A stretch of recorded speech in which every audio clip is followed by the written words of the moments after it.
In the interior of the PAS HQ briefing room, Kyle stands by a digital map, pointing to a spot glowing red. Brent leans against the back wall, arms crossed, looking unconvinced.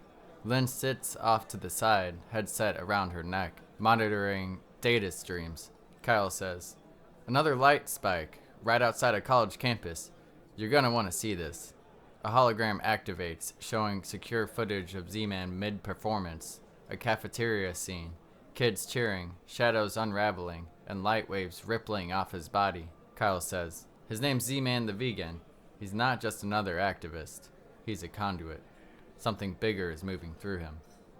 Brent steps closer to the image, inspecting it with his usual sharp skepticism.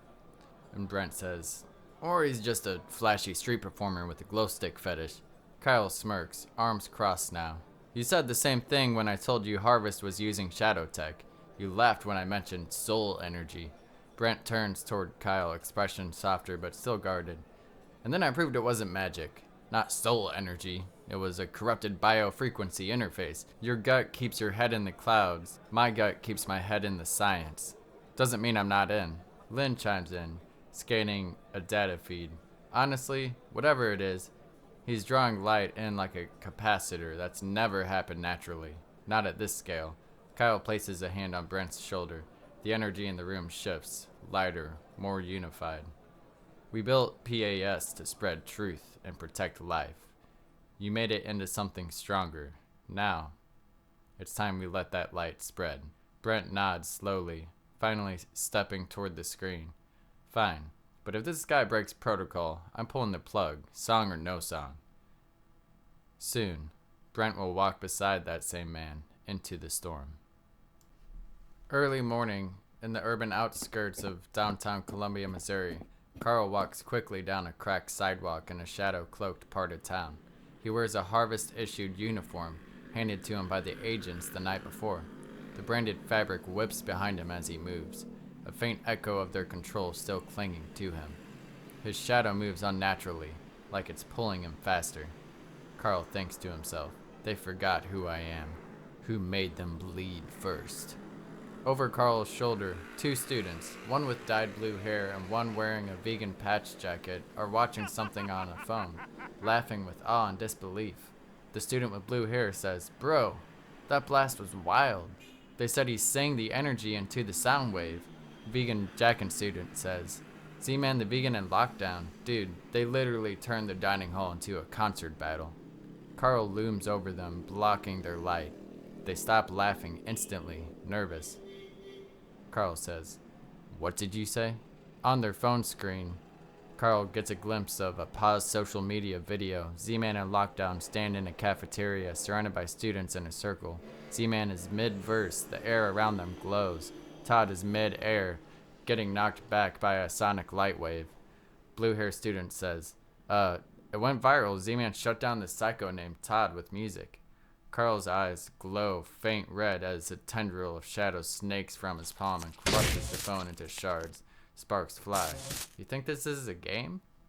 Carl walks away, fists clenched. Behind him, the students are frozen in fear. Carl's shadow spreads wider than it should. Let's see him sing when I drag his lungs through the dark. In Nikki's dorm room, Nikki sits at a cluttered desk, a cheap desk lamp flickering. He's scrolling through a paused video of Z-Man's viral moment. The door slams open violently. Carl storms in, eyes wild, hoodie shadowed, fists clenched. Carl says, "You see that freak, glowing like he's some kind of god?" Nikki stands up, alarmed. "Carl, man, maybe we were wrong about him. He's not hurting anyone." Carl freezes mid-step, his eyes narrow. "What did you say?"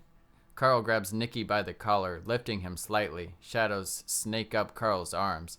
"You're helping me find him. Now. We end him before he poisons anyone else." Nikki shoves Carl's arm weakly, eyes wide.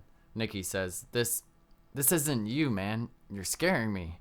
Carl punches Nikki across the room. He smashes into the desk. Wood splinters. Blood drips from Nikki's lip. Carl storms out, leaving a trail of shadow. Carl growling, "Pick a side. If you're not with me, you're meat."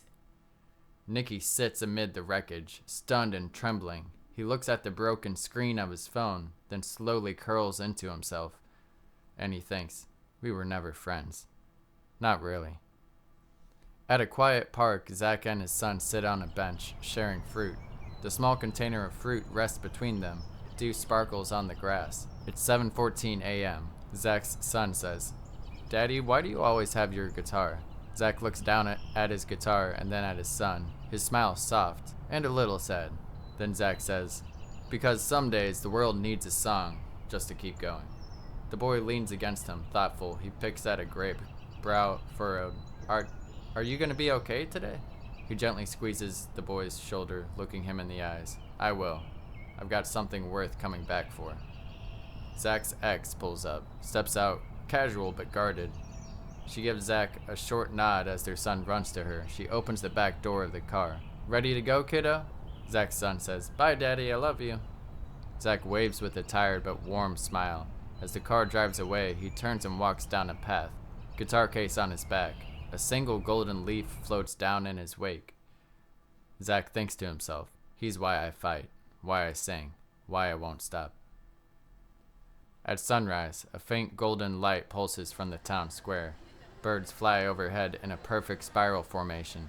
In the heart of Columbia, Missouri, a light unseen for generations rises from beneath the shadow. Inside a sleek underground facility, agents in vegan tech suits, sleek visors glowing green. Screens show energy spikes. Lynn on headset, excited. She says, massive light reading in Sector 6. Columbia is igniting. Brent, calm but skeptical. We've got a flare. Deploying now. Let's see what kind of fairy dust this is.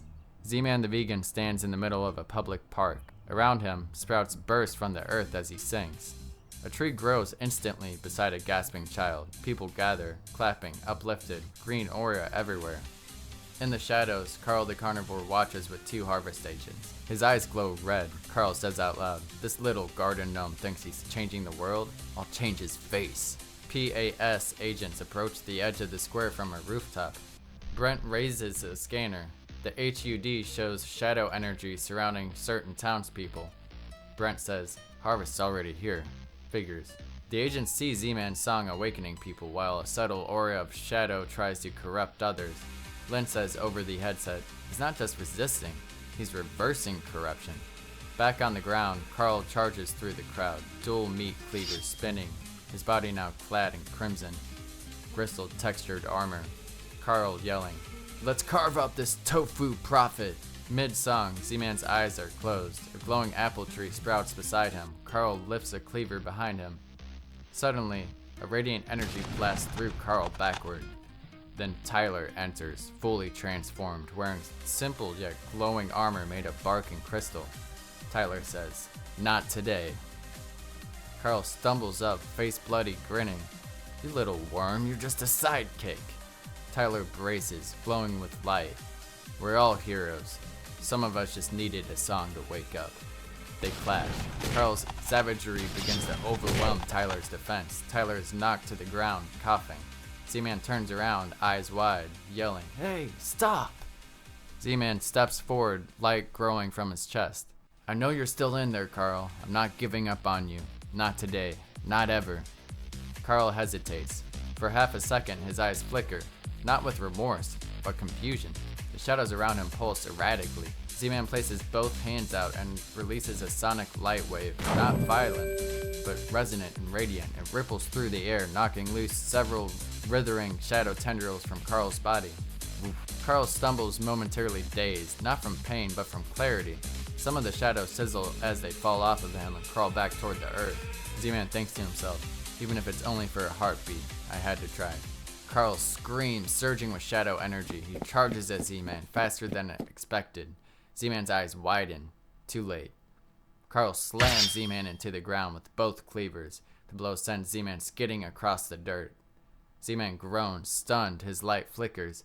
Around the clearing, 3 harvest agents emerge from the shadows, their visors gleaming red. One raises a scatterblade rifle, firing black shards into the ground around Z-Man, corralling him. Another lashes a flensing whip at his arm, tearing into his sleeve and burning his skin. The third crouches, lining up a shot with a jagged shadow pistol, the barrel hissing with dark mist.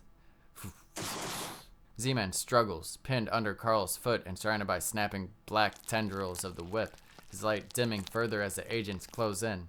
Carl lifts a cleaver again, but before he can strike, a wave of blinding green light surges between them. Brent and the PAS agents arrive, firing shadow disruptors. Carl growls, backing away, eyes blazing red again. You'll regret not finishing me. The three Harvest agents stagger back from the disruptor blast, their weapons hissing and failing. One slams a palm into a small black disc on the ground. A void portal blooms beneath them, swirling like liquid ink.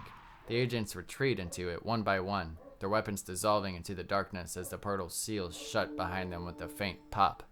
Z-Man watches from the ground, pain in his eyes but determination still burning. Z-Man says softly, no one's beyond reach, but that doesn't mean that they'll reach back.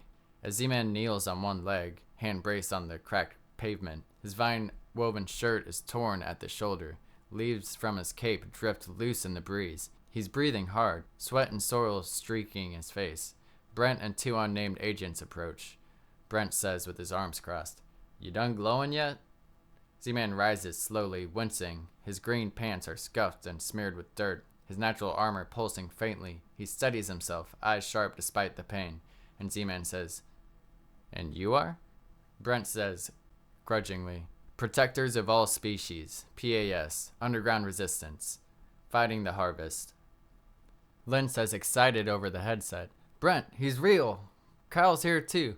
Put him on visual.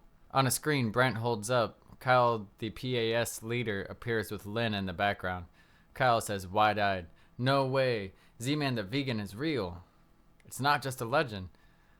Kyle says, commanding, Brent, speak with him at once. Recruit him to our cause. Brent rolls his eyes but gestures for Z-Man to follow. Come on, Songboy. Let's see what you got beyond plant tricks. Let me show you who our enemy is. The Harvest. Inside a portable command station, a map unrolls, showing red zones of shadow corruption and green zones where light has returned. Z-Man says calmly, I know who the Harvest is. Then he hesitates. Mother Nature told me. Brent stares at him, dumbfounded, then laughs dryly. Seriously? Trees talk to you now? You really are a glow stick with vocals. Brent's expression shifts to more serious.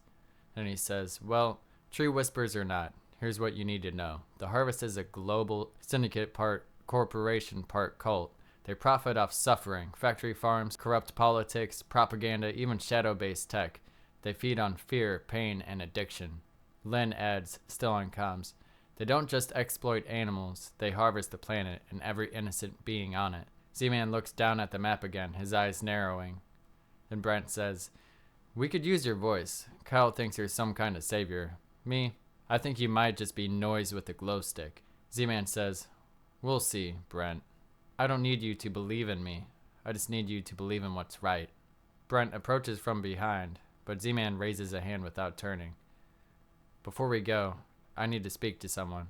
Z-Man walks toward Tyler, who is still sitting on the ground, exhausted but glowing faintly with energy. A gentle smile forms on Z-Man's face. You held your own back there. That was incredible. Tyler chuckles weakly and accepts Z-Man's offered hand. Pulling himself up as Z-Man lifts him, a burst of energy flows between them, healing Tyler back to his strong self. I'm Tyler. I thought Carl was my friend at one point, but as I grew up, he just stayed the same. Eventually we were just roommates.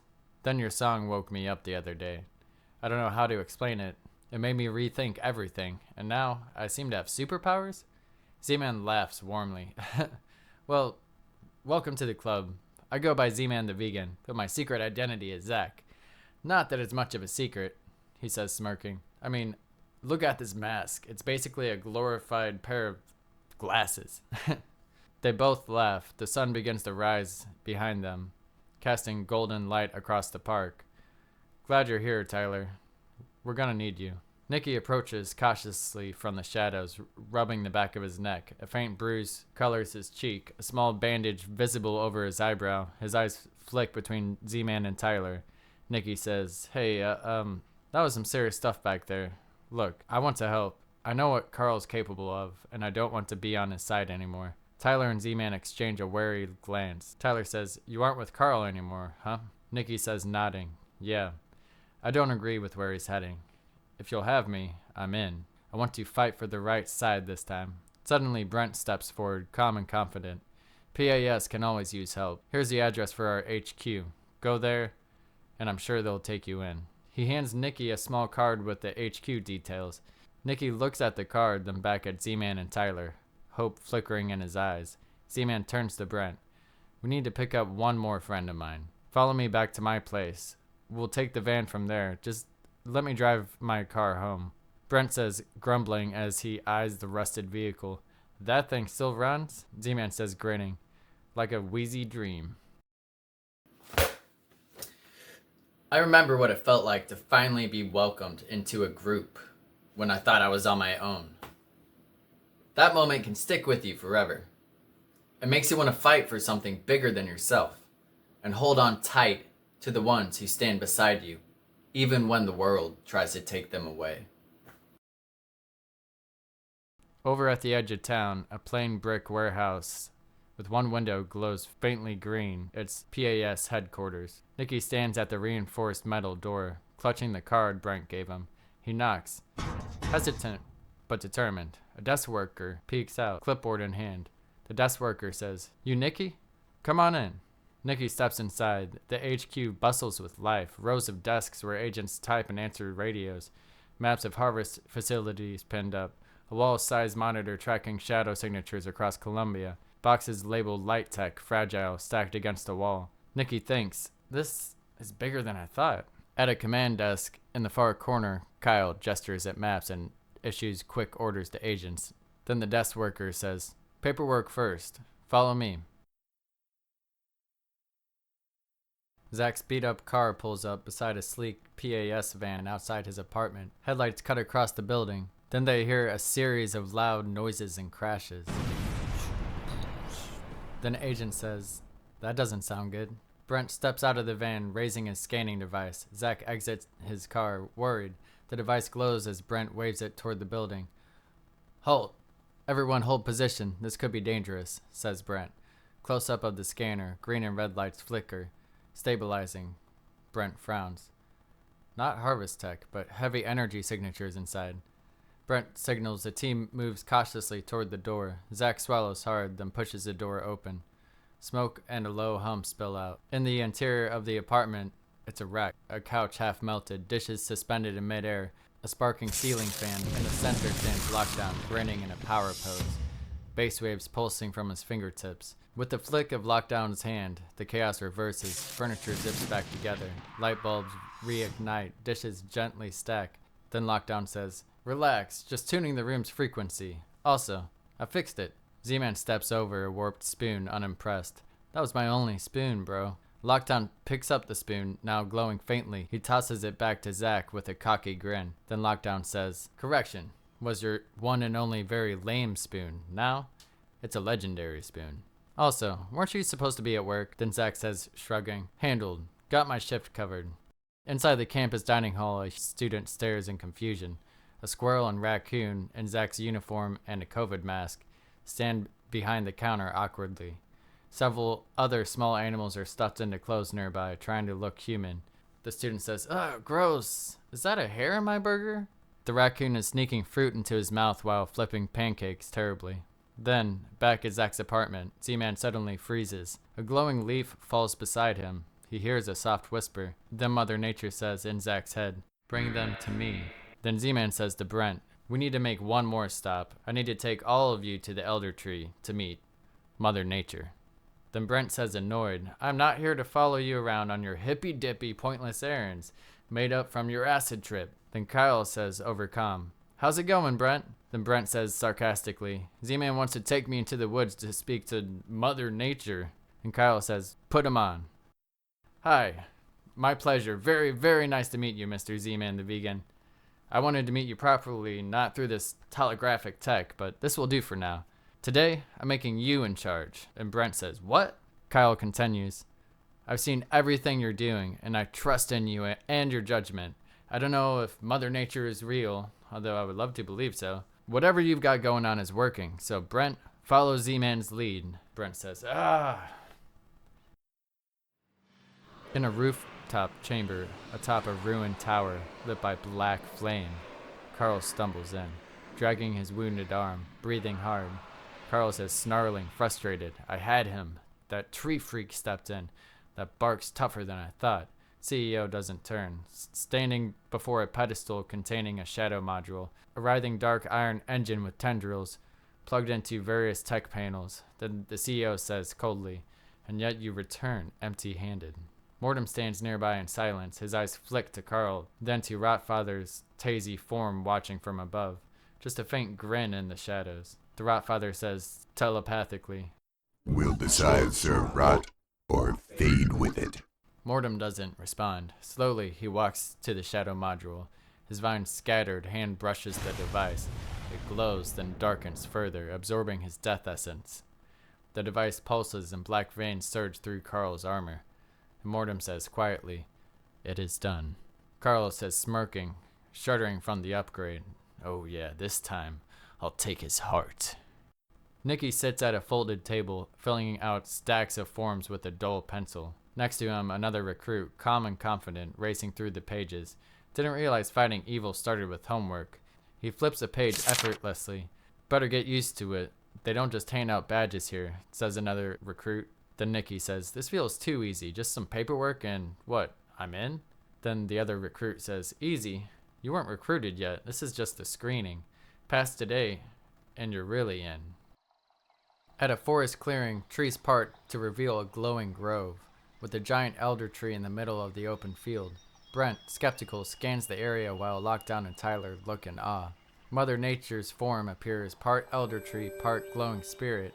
She gestures to 4 glowing trees of life next to the giant elder tree. "These are your trees of life," Lockdown says, tense. "It's staring into me without eyes, bro." Then Zman says, grinning, "You got 5 seconds to impress it, or it's turning you into mulch." Lockdown snaps around. "What?" And Z-Man says playfully, "Just kidding. Don't be messing with me like that, Z-Man." Mother Nature says, "These are your soul roots, your essence, separate yet growing toward the same light. Only together will you thrive." Brent says, muttering to himself as if he's trying to find reason in what he's seeing. Hallucinogenic spores? Quantum forest projections? Holographic bark mapping? Mother Nature warmly, "Even skeptics are part of the plan. Logic grounds intuition.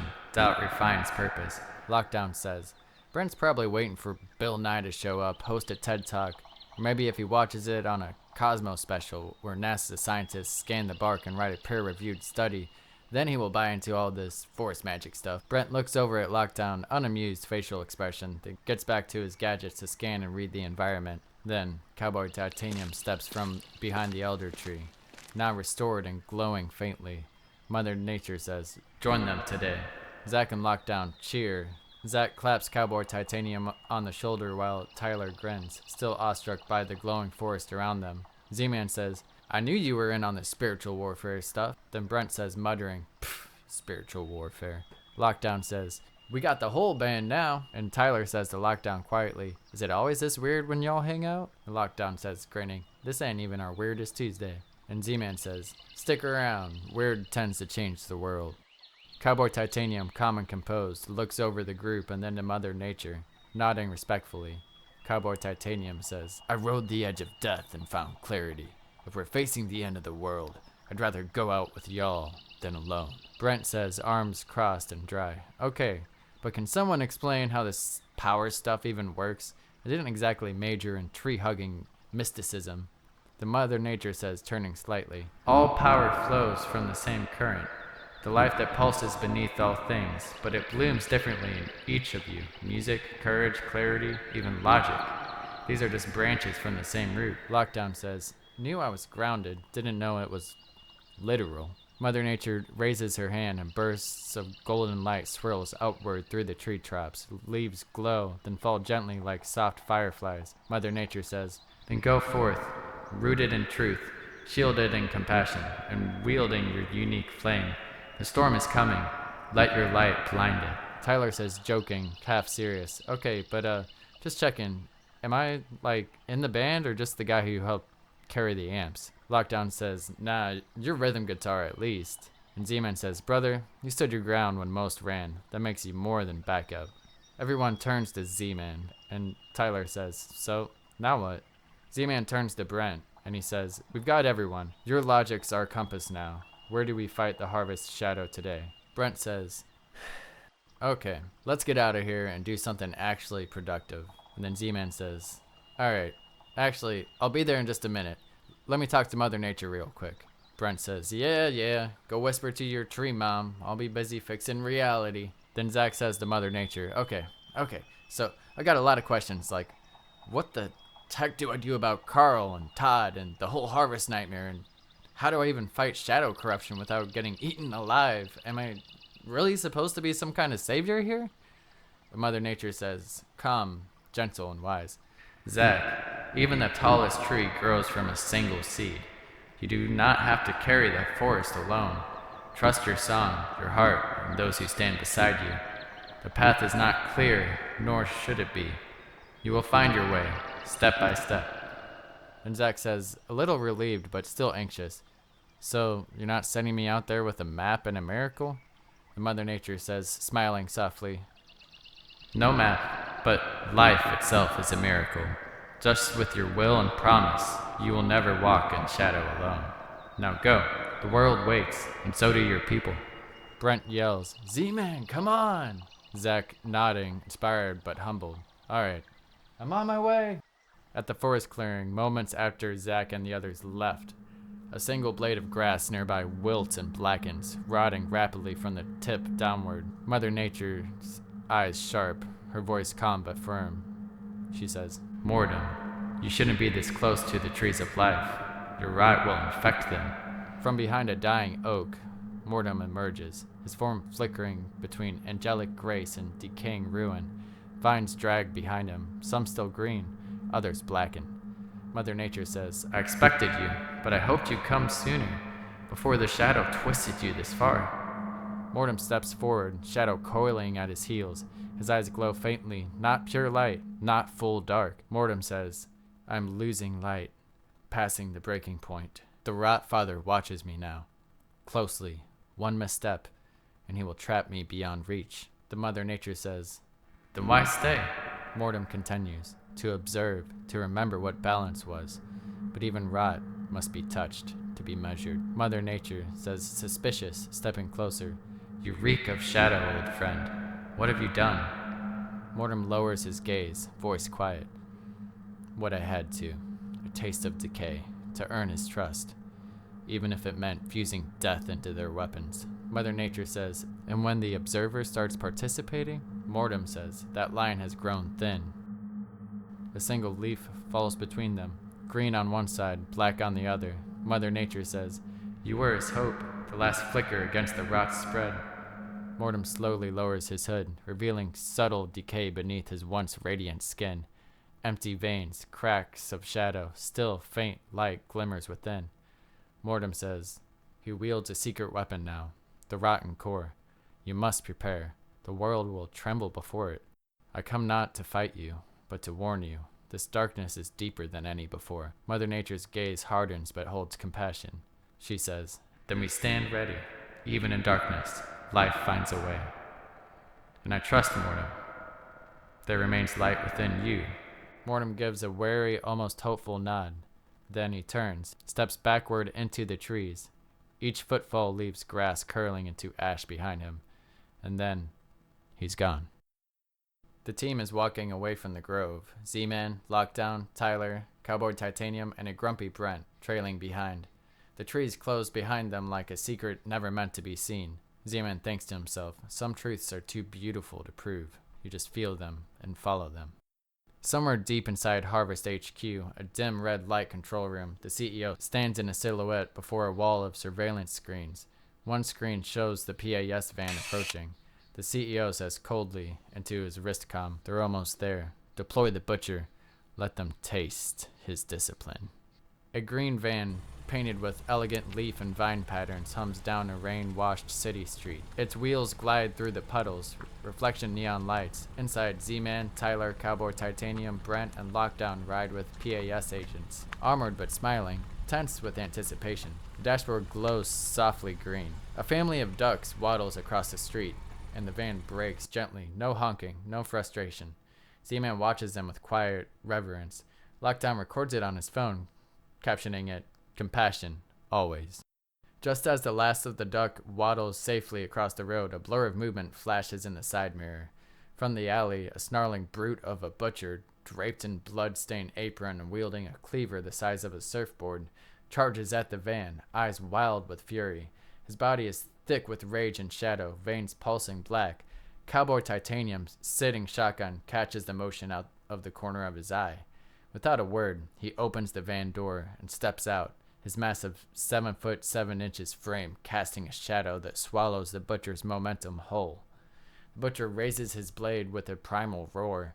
Cowboy adjusts his hat, then one punch, a single uppercut lifts the butcher clean off the ground, and silence.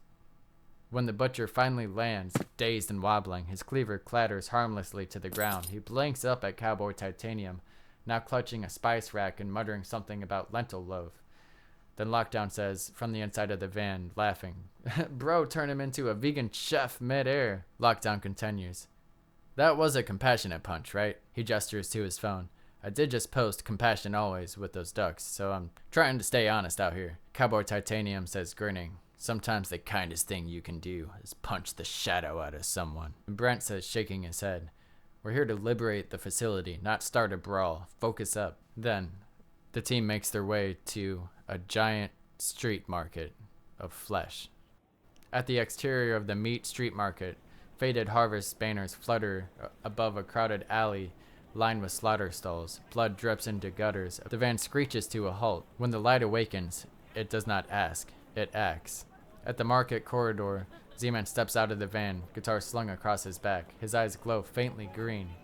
He begins to sing a melody, old as earth, filled with sorrow and defiance. They don't get to say that it's when we play, that it can't be played.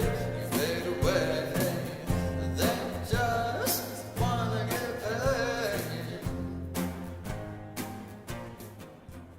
Caged animals, lambs, goats, chickens lift their heads, suddenly alert, their eyes glint with light.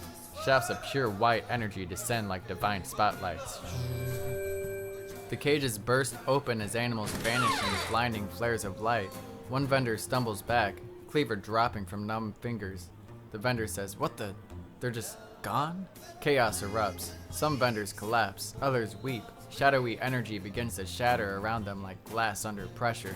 At the PAS command van, Brent watches the feed in shock. Brent says into headset, "Z-Man, what did you do to them?" Lockdown, standing nearby with wide eyes, leans closer to Brent's mic.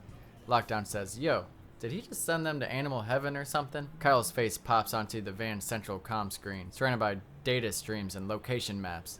Kyle says, confused, "Okay, guys, I don't know what the heck just happened, but we just received the animals from the meat street market at our sanctuary? You're 30 miles out. There's no transport between you and here. Nothing that fast." Brent lowers the headset. Still stunned, he mutters to himself dryly, "Well, guess we don't need that transport truck after all." Brent says into comms, "Scratch the extraction team." Z-Man walks calmly out of the dissolving shadows. His eyes fade back to normal. He looks shaken, unsure. He says quietly, "I didn't mean to, I just knew they had to be free." Some instincts are older than memory. When light finds a worthy soul, it opens the door. At a Harvest Tower war room, a dark command chamber, the CEO stands before a holographic projection of Z-Man and the team walking away from the market. Sector 4 cleansed, the monitor text says. CEO says coldly into comms, "They took the market. Embarrassing." The shadows ripple behind him. Carl the Carnivore steps into view, bulking with new shadow tech armor, pulsing with crimson circuitry and dark mist. His helmet is jagged like a butcher's mask fused with bone. "No more brute rage, Carl. You're not here to frighten, you're here to finish." Carl says, grinning and feral, "Flesh tastes better when they think they're safe." The CEO activates a control panel. Dark energy spirals through the floor and fuses into Carl's chest plate. The CEO says, "The armor runs on rot. Every fear they feel feeds you. Make them bleed before they hope again." Outside the meat market streets, the team walks toward the van through a damp alley. Rain starts to fall. Lockdown hums a tune. Cowboy Titanium holds a rolled map. Z-Man is still solemn from the last liberation. Tyler follows quietly. Lockdown says softly. Yo, we really just flipped a whole market. That's wild. Suddenly, a massive shadow drops from the rooftop. Carl the carnivore slams down in front of the van, cracking the pavement. The team draws back. Round 2, freaks, says Carl. Carl surges forward, his shadow tech armor sparking with demonic energy. He lashes out with a blade-like arm extension, ripping through the pavement as the team dives for cover. Tyler leaps in front of Z-Man and Brent, activating his crystal bark superpowers to make a wall just in time to block Carl's strike. Sparks fly. Tyler shouts, "Go! I've got him!" Carl laughs and swings again. This time he breaks through Tyler's defense. Shadow charge force collides with bark and crystal. Part of Tyler's armor splinters into black shards. His eyes go dark as shadow leaks into his form. Tyler screams as he's thrown back, slamming into a wall, smoke rising from his chest. Carl says, "Your glow's not enough. Little light is nothing to my deep darkness." Carl steps through the smoke, bloodied but smiling. Brent pulls Z-Man back, eyes sharp. He recognizes him. Brent says, "It's him, the one who ambushed you." Lockdown says, staring, unsettled, "Who is this guy?" Carl says, grinning wide-eyed, "Call me Carl the Carnivore." His shadow tendrils flickers with heat. Carl's snarling, "I don't graze, I hunt, and tonight, you're all meat." Cowboy Titanium tackles Carl from behind, breaking the momentum. Carl snarls, thrashing violently, "Get off me!" Carl twitches with a burst of shadow energy, slipping from Cowboy's grip like black oil. He stumbles back, blood dripping from his jaw, then bolts into the alley shadows. Carl says, snarling as he flees, "You win this round, but next time, I don't just come for blood. I come for bone." Z-Man takes a step forward, fists clenched, eyes glowing, ready to chase after Carl. Brent grabs Z-Man by the shoulder and yanks him back, pointing urgently to Tyler, who lies motionless on the pavement. Brent says, "He's down. We need evac now." Cowboy Titanium rushes to Tyler's side. Brent is already there, kneeling beside him. Cowboy gently lifts Tyler in a practiced fireman's carry. No strain, just urgency. Cowboy Titanium says grimly, "I've got him." In the interior of the van, the team rushes Tyler in, his body glowing faintly but flickering. A PAS agent takes the driver's seat as Brent barks orders. Lockdown steadies the back doors. Z-Man holds Tyler's hand. Z-Man whispers, "I'll heal you, just hang on." Z-Man's hand grips Tyler's chest, glowing with a faint green light. A pulse of energy pushes into Tyler, but it fizzles, the glow snuffed out like a candle. Beneath Tyler's skin, black tendrils writhe and coil, resisting the healing. Z-Man says in a strained whisper, "Come on, not like this." The glow falters again as the tendrils burrow deeper. Z-Man's eyes widen, his voice softer now, almost to himself. He says softly, "No, this wasn't here before." The last of the green light sputters and dies, leaving only the faint, sickly shimmer of a shadow crawling under Tyler's skin. Brent's device beeps wildly as he checks Tyler in mid-motion, eyes narrowed. Brent yelling over static, "You can't heal him like this. This shadow's deeper than before. I'm picking up residual quantum decay signatures, particles older than our atmosphere. What am I even looking at?" Brent radios HQ. The urgency in his voice cuts through static. "PAS command. Tyler's down. Shadow tech exposure. He's fading fast." At PAS HQ, a medic with glowing gloves nods at a console. The PAS medic says, "Bring him to Sector Theta. Hospitals can't handle that tech." The van peels away as Carl watches from the rooftop, still breathing heavily but smirking. Carl thinks to himself, "One down. Let's see how bright the rest of you burn." Z-Man looks back as the van drives off. It starts to rain, smearing red streetlights across the window. Sometimes the light flickers, just long enough to remind you how dark the world really is. Back at the PAS HQ, Nikki mops the floor while agents hurry past, too busy to notice him. He pours coffee for 2 desk workers who don't even look up. The other recruit carries a heavy crate of light tech parts without breaking a sweat. 2 PAS medics rush past with Tyler on a stretcher. His side is wrapped in glowing bandages, shadow burn scars pulsing faintly where Carl struck him.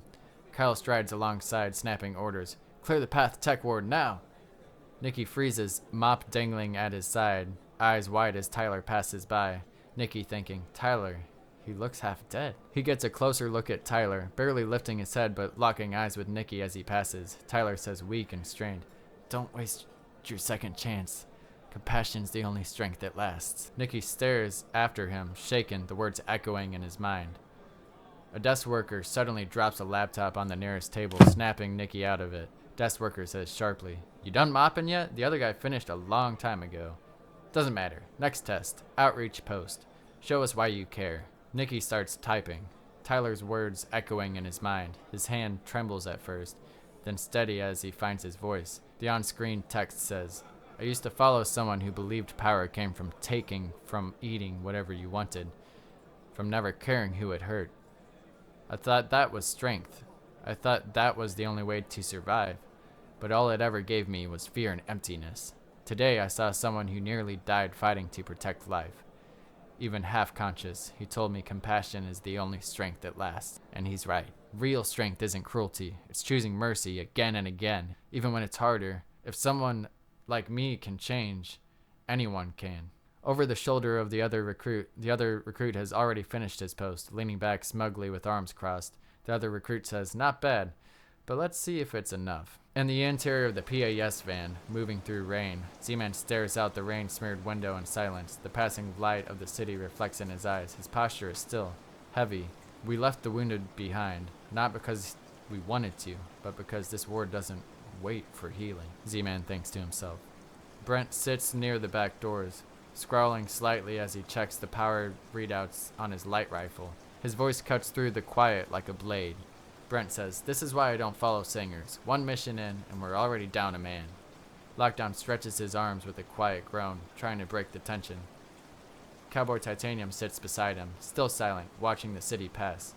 An unnamed PAS agent drives up front. I mean, I barely knew the guy. He fought hard, though. Respect, says Lockdown.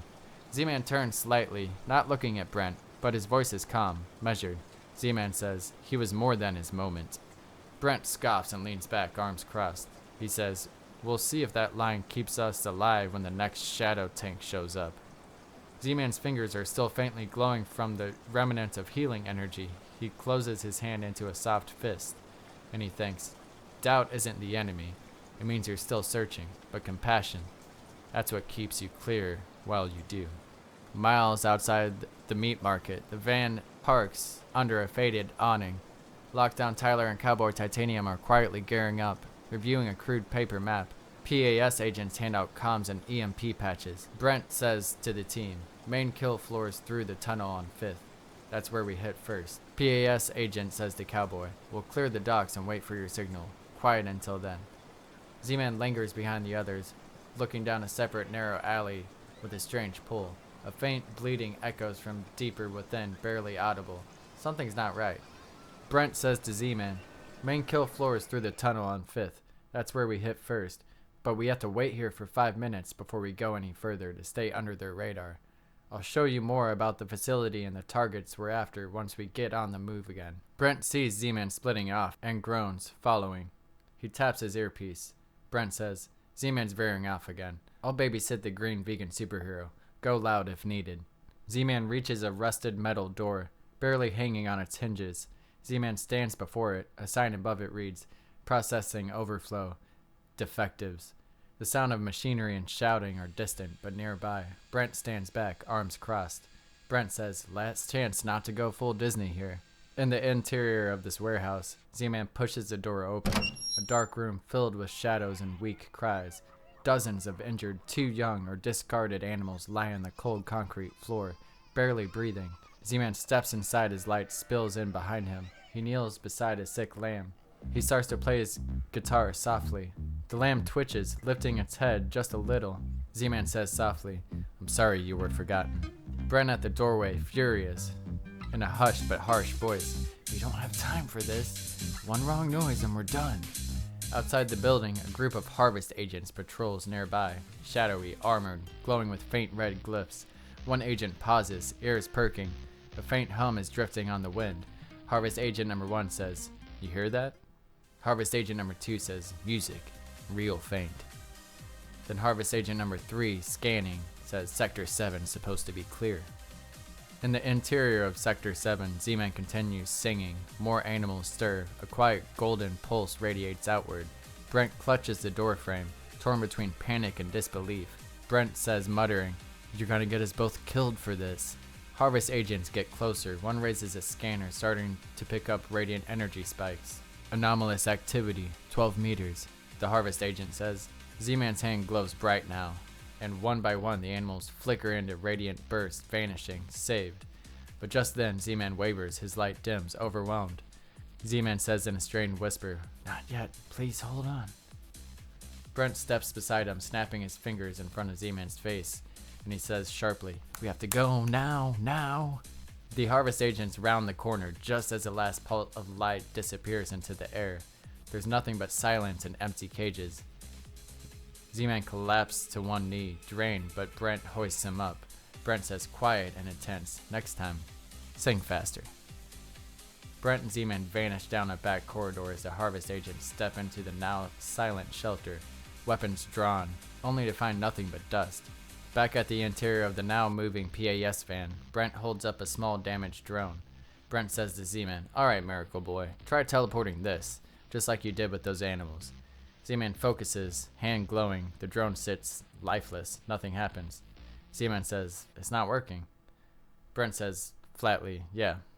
Not surprised. A small fluttering sound. A butterfly bangs against the van's back window. It's injured and panicking. Z-Man gently cups his hand near it. A pulse of green light emits from his hands. The butterfly disappears in a blink, visible outside the van window now, flying free. Lockdown says, watching, "He only does it when they need it." Brent scans the air where the butterfly vanished. His scanner lights up with cascading data. He frowns, intrigued. Brent says, muttering, "Localized displacement spike. Non-ionizing light bursts. Frequency tuned to life state desperation. He can only send beings who are innocent, in need, worthy." Brent smirks, eyes glinting with rebellious curiosity. "But if I isolate the frequency pattern," taps device, "I could build a teleportation pad using his light energy. Then I don't need to take orders from a guy in a superhero suit." Moments later, the van speeds down a cracked industrial road. Storm clouds churn above. The driver over his shoulder says, "We're approaching the slaughterhouse, sir, half a mile out." Brent stands over the center monitor. He clicks a button. An image of the slaughterhouse boss appears on screen, part man, part demon, cloaked in shadows, surrounded by stats and red hazard warnings. Brent says grimly, "This is our guy, factory foreman, turned rot-infused monster. 3,000 confirmed animal kills a day.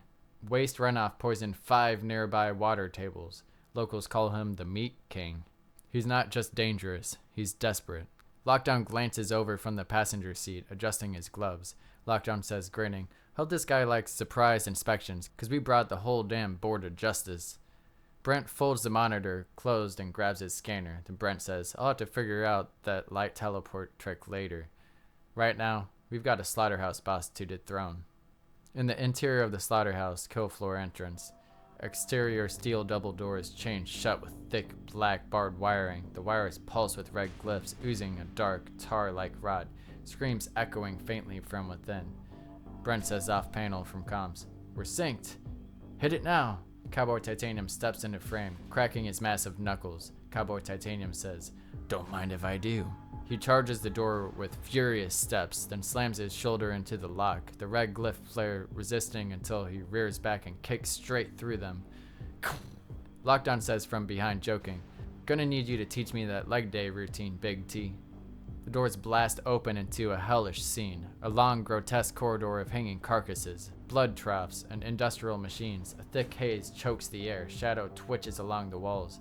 Inside the kill floor, at the far end, on a rusted metal balcony, the factory boss stands.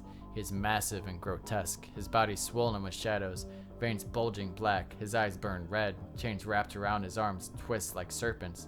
The factory boss says, roaring in a demonic tongue, Slaughter, you are the meat. Z-Man enters slowly, stepping around blood and steel, his boots echoing. His eyes are fierce, but his voice is soft, a contrast of calm and chaos. Z-Man says, "You weren't always like this." Brent bursts through with the PAS squad. He waves forward a team of 5 armed agents taking cover near conveyor belts and meat hooks. Brent says to his squad, "Sweep the catwalks. Isolate the control room. This thing turns into a war zone. We hold the floor."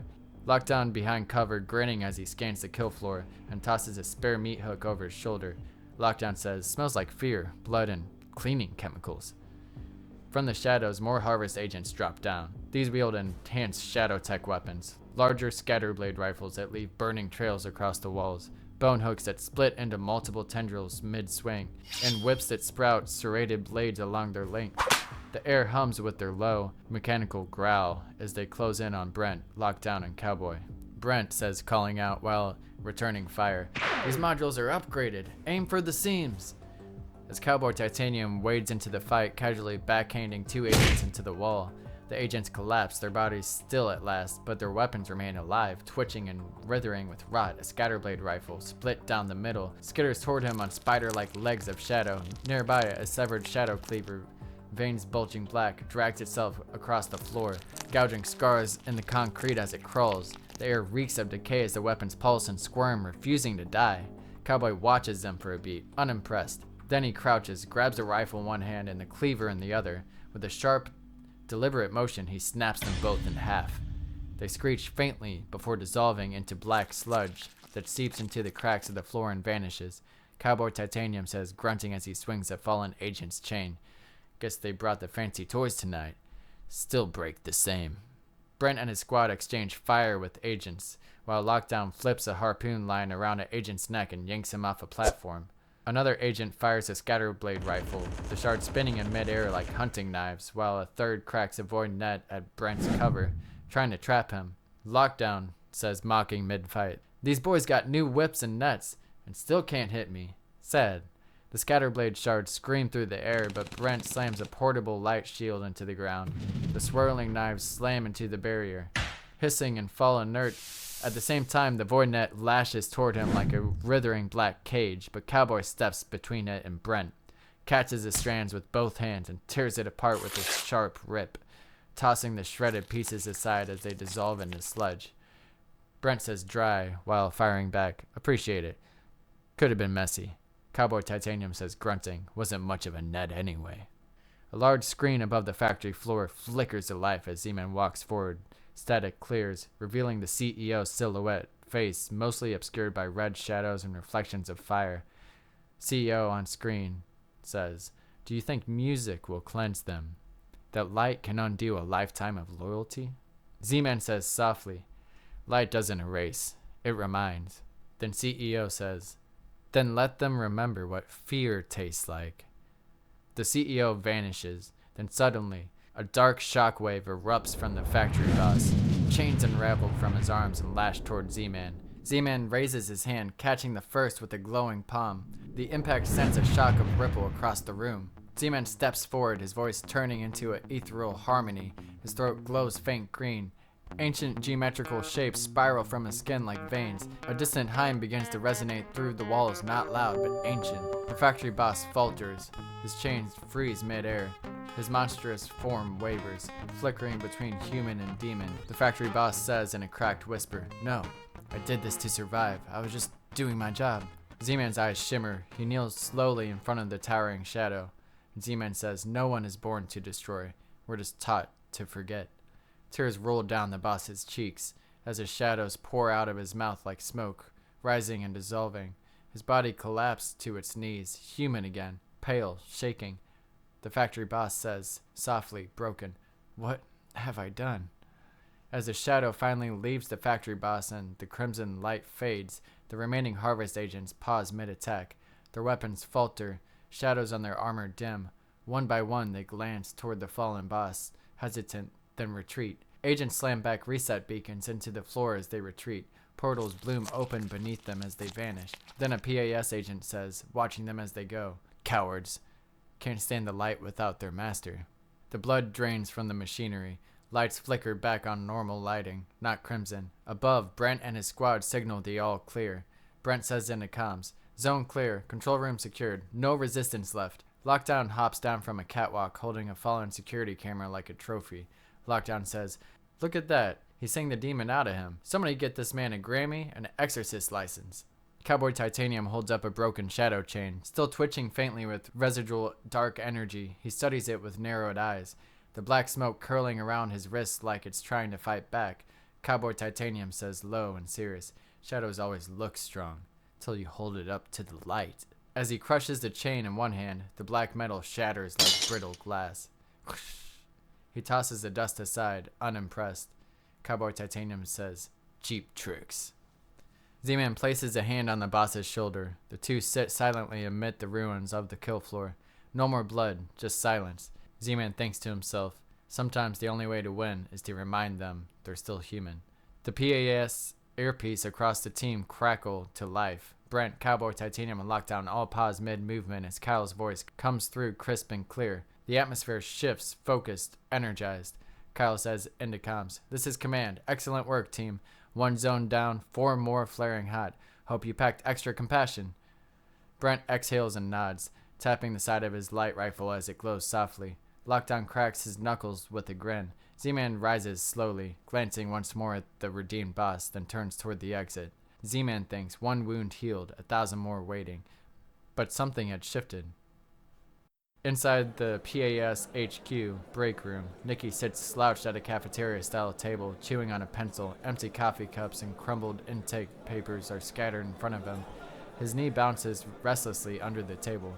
Nikki thinks, am I even in? Or are they just stringing me along? What if I fail the next test? What if I don't belong here? Other recruits and desk workers pass by, busy and focused, paying him no attention. Nikki looks smaller in the frame, isolated and almost invisible. Nikki thinks, I used to follow Carl like he had all the answers. Now I'm here mopping floors, filling out forms. What if this is just another mistake? Then, a faint buzzing sound cuts through his thoughts. Psss. Nikki glances up, irritated. A lone fly circles his head, landing on the table beside his papers. His hand hovers, ready to smack it down. Then Nikki figures, even a fly thinks I'm a joke. Nikki's hand hovers up for a second. Then he hesitates. His expression hardens. Then Tyler's voice echoes in his mind. Compassion's the only strength that lasts. Then slowly he exhales and pulls back. He rises, walks to the window and slides it open. The fly escapes into the night air. Nikki watches it go, a conflicted but faintly hopeful expression on his face. Nikki says quietly, go on. Maybe I can be different too. Nikki returns to his seat, sitting straighter than before. The tension hasn't vanished, but a quiet determination has replaced his doubt. Then Nikki says, alright, if this is a test, I'm not failing it. Kyle stands behind a wide desk, files and maps stacked high. The other recruit leans casually against the wall, already inside. Kyle sits down. Kyle says, sit down, Nikki. Let's review your screening. Kyle flips open Nikki's file. Calm but firm. Kyle says, at the entrance, the scanners cleared you. No shadow corruption. You humbled yourself with grunt work. Your outreach post showed you've got a good reason to fight. And just now, you spared a life instead of taking it. Then Nikki says, wait, that fly? Kyle says, not a fly. A micro drone. A final test of instinct. And you passed. Kyle slides something across the desk. A small badge with the initials. PAS. Etched in silver. Kyle says, welcome to the Protectors for All Species, recruit Nikki. Nikki stares at the badge in disbelief, hand hovering above it. Nikki thinks to himself, I actually made it? The other recruit smirks, arms crossed. Kyle says, and him? He's been with us for months. His job was to watch you. Consider this your first lesson. Here, we don't fight alone. Nikki finally claps the badge, pride and determination lighting his face. Nikki says, I won't let you down. The team had found much success in their missions after the Slaughterhouse boss. Once colorless towns now erupt in color, factories crumbled into community gardens, sludge rivers shimmer into clean streams, and wary faces brighten into smiling families holding hands. Kids dance in a once abandoned lot now turned into a vegan food co-op. Music echoes faintly across rooftops, Z-Man songs still rippling in the air. PAS drones zip through the sky, scanning the healed zones. At the interior of the PAS headquarters command center, moments later, the energy in the room is electric. Kyle, in his favorite oversized chair, slams a bright red transform stamp down on a photo of the redeemed factory boss. Stamp hits a satisfying thump. Behind him, the once empty redemption wall is now a growing wall of former villains, smugglers, corrupt scientists, factory traders, each photo glowing subtly with green eyes of awakened clarity. Multiple holographic screens show world maps where red resistance zones blink out one by one, replaced by vibrant emerald green pulses. Kyle says, grinning victoriously, that's the 37th one! We're doing it, baby! We're doing it! The command center erupts in cheers. A tech with 2 buns in her hair spins around from a console. Tech says, look at that dip. Resentment levels just dropped another 12%. In the back corner, Nikki stands watching, a little wide-eyed, hands gripping a clipboard he hasn't even read yet. He's wearing a slightly oversized PAS field vest, clearly new, but clearly proud.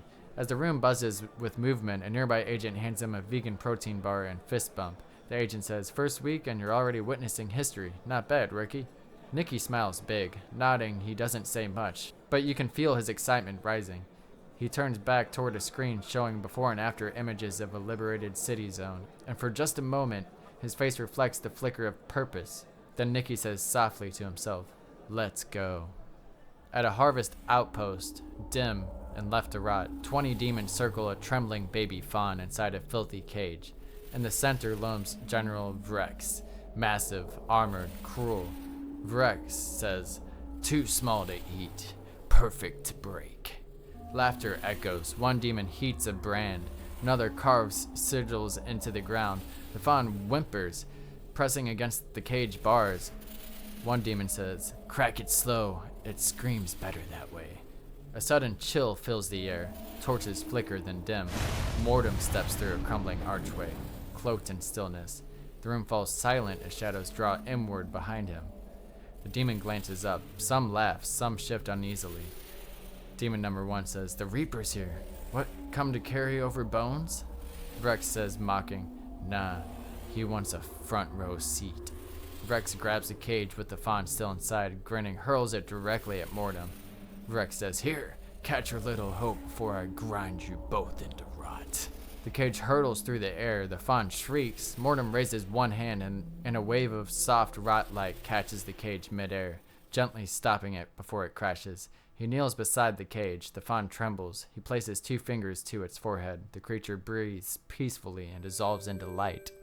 The Mortem whispers, "No more pain." Something shifts. His eyes flicker. Not with light, but with darkness. The scythe undoes itself with a hiss. His cloak pulses. He rises, deathly slow. Vrex roars and charges. 10 demons follow him. Vrex screams, "End him!" Mortem sidesteps the first attacker. A gesture, and one demon is sucked into the ground by rot tendrils. Another swings. Mortem blocks it with a skeletal hand. The blade rusts and crumbles. The demon staggers and collapses, unmoving. The shadows tighten around him. He raises both arms. Rot sigils spin in the air. One by one, demons freeze mid-attack, their eyes wide. Mortem raises a single finger toward Vrex. A spiral of black-green energy coils around the demon's body, lifting him into the air. Vrex struggles violently, roaring his armor, fracturing. His soul flickers, visibly pale, trying to escape the grip of Mortem's rot. Mortem steps forward, quiet, and Mortem says, "You will not return. You will not be reborn. You are dust." With a flick of Mortem's wrist, the energy compresses. Vrex convulses, then crumbles. No explosion, no scream, just disintegration. Ash floats. The other demons tremble. One drops his weapon. Another flees through a tunnel. A third demon kneels, shaking. The demon whispers, "He didn't weigh us. He judged." From the shadows, roots split upward. The Rot Father emerges, regal in filth and sludge, wings curling inward. The Rot Father says, grinning, There it is. Mortem stands in the center of the ash and bone, breathing low. The rot vines twist around his feet like worshippers. The Rot Father says, You didn't weigh them. You didn't watch. You answered. No expression, just shadow under his hood, his voice quiet. Mortem says, "Maybe some things deserve to be erased." The Rot Father steps closer, grinning. Then you already know the truth. The light was never enough. In the interior of a rot-forged cathedral beneath the stronghold ruins, dark dripping walls covered in thorny vines and fossilized bone faces. Mortem follows the Rot Father down a decaying staircase. Their footsteps echo in slime. They reach the bottom of the staircase and move into a room full of ancient shadow relics. The Rot Father rests one clawed hand on a jagged, slimy rock-shaped container embedded in the altar. It glistens with black ichor and faint veins of red light. The Rot Father says, Some relics refuse to die, waiting to be claimed by one who dares to unmake the world. He presses his palm flat to the stone. A faint pulse of rot spreads from his hand across its surface. The container splits with a sickening crack, and jagged edges peel back like the jaws of some alien creature. A torrent of thick, blackened blood spills from inside, pulling across the altar and dripping over the sides as shadows writhe in the liquid. The Rotfather says, quiet, almost a whisper, Every blade drinks before it cuts. As the blood drains away, the forgotten edge, twisted obsidian alive with pulsing veins of rot, rises from the gore, hovering above the cracked altar.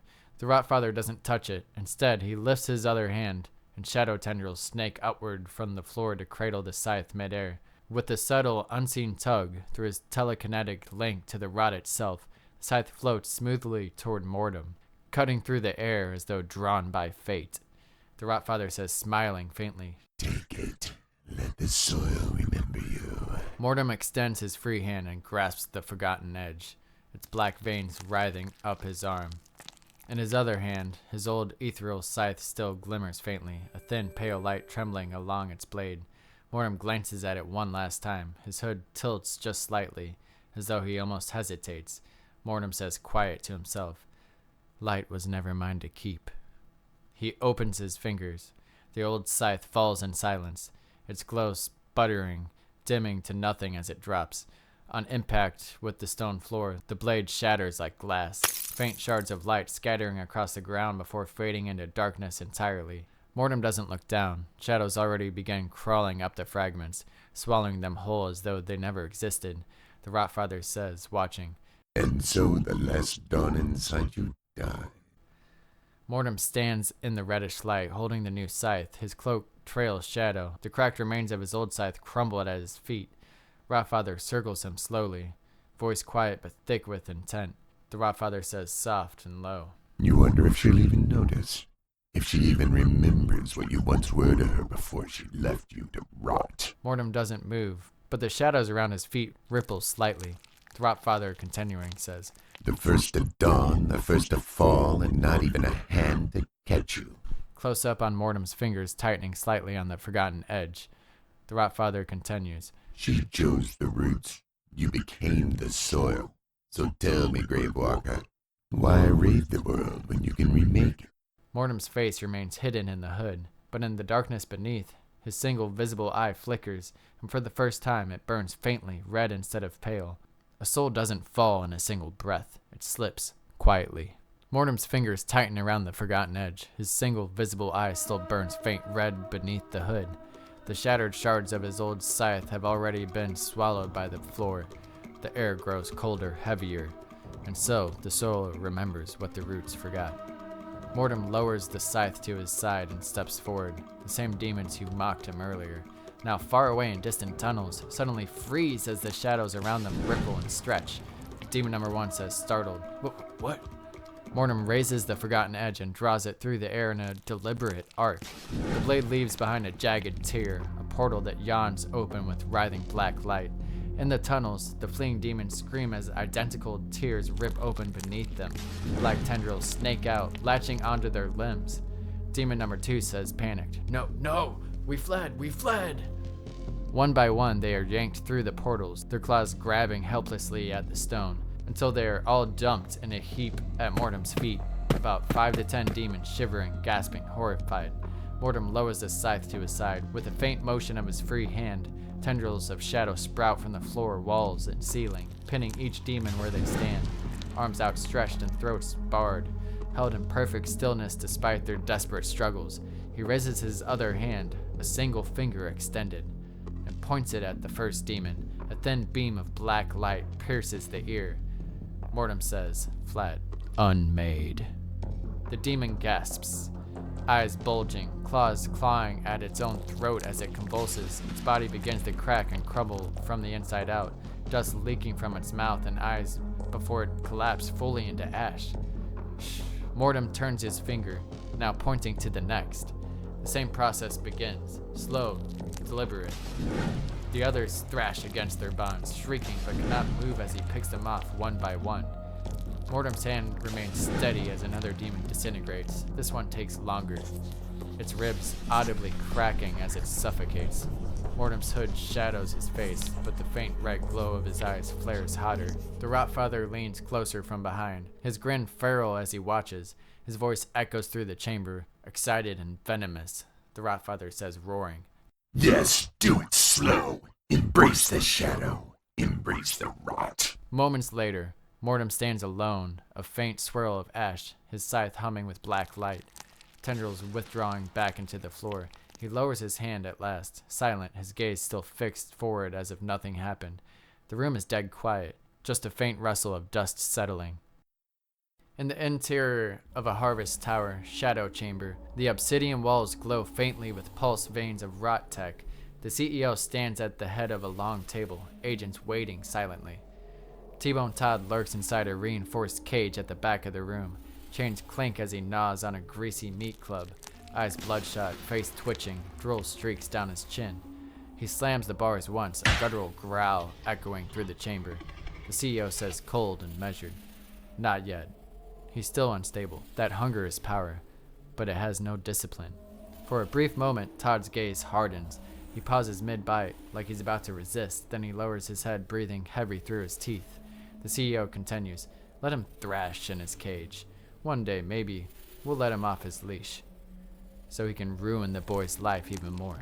Todd smashes the cage wall with his meat club. A low, guttural laugh seeps out, half crazed, half eager. A jagged tendril shoots out from Todd's arm, lashing toward the CEO's chest. The tendril passes straight through him. No wound, no blood, just static rippling across a hologram. The CEO, turning away, final hologram flickering, says, "Until then, let's see if he survives." The CEO's real eyes, miles away, glint with faint red light. His lenses flicker as he blinks twice, severing the projection. The hologram dissolves into shards of static, leaving Todd howling in his cage. Even hunger bows to power. A dark penthouse filled with glass, obsidian, red glowing monitors. Members of the Harvest Council pace like caged animals. Charts showing dropping profit lines, vanishing harvest quotas for resentment. A screen cracks as a councilman slams a monitor, sparks flying. One throws a chair across the room, roaring, "They're infecting them like a virus of peace." The CEO, hidden in the shadows, glasses glinting faintly, leans forward as his lenses flicker through data profit projections, collapsing. Corrupted energy stock draining. Rural harvesters shutting down. His voice cold and precise, the CEO says, "He's not a threat. He's a contagion." He holds his tablet a little too fiercely, and part of the screen cracks. The CEO says coldly, "They think they're winning, but they haven't seen my secret weapon." CEO presses a button on his wristband. A steel floor retracts. Platforms rise from beneath, lined with hollow humanoid suits. Jagged black-red armor frames still dormant. A glowing symbol pulse on each chest. The CEO speaks into an intercom connected to a mic on his wrist. Begin operation. Black alloy. A flashback. Back when Cowboy Titanium and CEO had a battle on CEO's rooftop of his hotel. Cowboy Titanium lands a blow. The CEO brushes his arm against him, collecting a fleck of divine titanium. CEO says in the flashback, "Imagine it. Neural-linked armor laced with your divine titanium. I wouldn't just own the battlefield. I'd patent it." Back at present day, the CEO studies a slab of dark titanium, now glowing red-black. Mortem stands beside him, casting shadow energy onto it. CEO says, "Divine armor. Now, divine corruption." Machines spark and Carl's new gear emerges, plated, jagged, and forged in harvest rage. Mortem says, "You couldn't complete this without me. I bring what the living fear most. Permanence." The CEO says, grinning, "Then let their protectors learn. Even titanium can rust." Mortem says, "One more thing." He gestures. Corrupted hounds, massive beasts with molten red eyes and twisted metal collars, emerge from their cages. Mortem says, "These were forged from the screams of the innocent. Let them feast." The CEO speaks into the mic connected to his wrist. Now empowered and more sinister than before, the CEO says, "Release the hounds. Bring me the singers." In the interior of the PAS van, the heroes are en route to Harvest Tower. The van moves silently through the city's industrial edge. Rain beads on the windows. Inside, Z-Man, Lockdown, Cowboy Titanium, and Brent sit in contemplative silence. City lights flicker across their faces. Z-Man thinks to himself, "We've all come from wreckage, but somehow we found direction in the ruins." Lockdown breaks the silence with a half smile and a shake of his head. Lockdown says, 3 days ago, I was just looking for my next meal. Now I'm out here trying to save animals from becoming the meal. from a global cult that's trying to eat the world. Cowboy Titanium, sitting beside him, doesn't smile, just nods. He adjusts his gauntlet, voice calm and gravelly. Cowboy Titanium says, "Didn't think I'd be in a war like this, but I've carried heavier things than justice." Brent sits forward, elbows on knees, not looking at anyone. Brent says, "This mission's gone sideways since day one, but if there's still a chance to crack their command spine, I'm in." Z-Man lifts his head, eyes calm but focused. His hand rests on his guitar case. A faint green glow pulses from beneath his fingertips. Z-Man says, "We don't get to choose every fight, but we do get to choose what we protect." Z-Man leans back in his seat, phone in hand, on screen, his channel now at 250 subscribers. He exhales quietly, a flicker of determination crossing his face. Next to him on the seat, a small beat-up action camera the size of a grape rests, his tiny red light blinking. A faint smudge of blood and dust on its casing suggests it's been through some fights too. It's growing, one voice at a time. Close up of the phone screen, a short clip plays. In the video, Zach's green glow flares as he kneels beside the slaughterhouse boss, his touch pulling black smoke out of the man's chest, restoring him from a demon form. In the corner of the screen, views climbing, comments streaming in. A couple quiet moments pass, riding in the van, scenic views. It's nighttime. The van's parked in an alleyway. The team prepares in silence. Rain dots the windshield. Cowboy Titanium is off to the side, flipping through a thick, cloth-bound journal. The edges are worn. The pages are cramped with handwritten notes and rough sketches, names, locations, species, and small portraits of animals and people.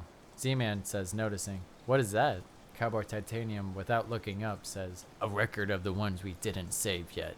He turns a page. Animals left in labs. Kids still trapped on meat farms. People harvest took and never gave back. Z-Man says softly, "You remember all of them?" As Cowboy's thumb pauses on a page, the ink seems to shimmer faintly, just for a second, as if lit from within. Zach squints, tilting his head. Cowboy says, calm, dismissive, closing the book, "If we forget 'em, they disappear. But if they're on the page, they're still waiting. Still a chance to save 'em." He tucks the book carefully inside a hidden flap of his pack. Cowboy says, quiet, almost to himself, "We're both poets, Z. But this book, this one's the verses I never got to finish." From the dashboard, the radio crackles softly to life. Kyle's voice comes through, steady but urgent. Kyle says over the radio, "Team, incredible work today. We've got transformation spikes all across the map." The team leans in slightly, attention sharpening. Brent glances toward the comm. Lockdown straightens. Cowboy looks up. Kyle says, continuing, "But there's one last red zone tonight. Huge energy reading. Might be a Harvest HQ." Z-Man's eyes narrow, jaw set. His thumb gently taps the top of his guitar case like a heartbeat. Kyle says over the radio, "Your objective is to get Brent to the rooftop terminal. He'll hack the system and decode the shadow signatures forming in Como. Guard him until the job is done. Anything he can pull that's safe to reverse engineer comes with us. The rest, destroy it. 2 minutes is all he needs. Hold that roof. Keep your eyes open. The CEO might be on site." At a rooftop near the Harvest Tower, the moon glows behind high clouds. Z-Man, Lockdown, Cowboy Titanium, Brent, and a squad of PAS agents crouch behind rooftop units. Tension in every face. Zach says quietly, "This is the heart of it." They all slide down the side of a building into an alleyway to dodge being seen by Harvest drones patrolling the sky. They land near a dumpster and a vent right at the bottom of the tower. Brent begins to hack into a door which needs a code to enter. It's their way into Harvest Tower. As Brent adjusts a portable scanner against the wall, tracking signal disruptions and seeing through the door and the walls to further plan their movement for once he hacks into the door, Lockdown paces with nervous energy. Z-Man scans the rooftop above with his eyes, watching the drones zoom by in swarms, alert. Cowboy Titanium leans against a rusted vent, arms crossed, silent. Brent says low, 3-minute gap in their surveillance loop coming up. That's our window. A metallic clang thump scrapes sounds from behind a nearby vent. All the heroes turn quickly toward the noise and get ready to attack. But then, 2 familiar faces squeeze out. The raccoon, licking crumbs off his paw, and the squirrel, riding a piece of plastic like a skateboard. The raccoon says, sniffing, "Y'all ever notice villains always got the best air conditioning? Smells like ozone and desperate ambition." Lockdown freezes. Lockdown half to himself. "Again? That trash panda just talked again?" The squirrel says cheerfully, "We do that sometimes. Hi, new guy." Lockdown says to Z-Man, "Yo, You hearing this too? Or did I take a shadow blast to the brain? Z-Man says, calm but playful. Yeah, they're real. Just roll with it. So how'd the shift go? The squirrel says, grumbling. Some temp manager showed up, gave us a warning because students kept finding hair in the food. So yeah, he sent us home early. The raccoon says with a mouthful, unapologetic. Yeah, I got written up for eating the food instead of cooking it. Z-Man says, sighing, rubbing his temples. If I get another write-up, they're gonna cut my hours. The squirrel says, shrugging. Technically, we got the write-up.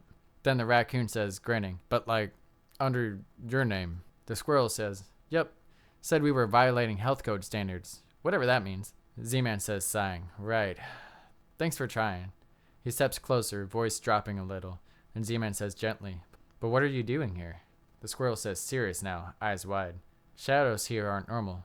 The raccoon says, nodding, tail twitching. Something's old, feels buried.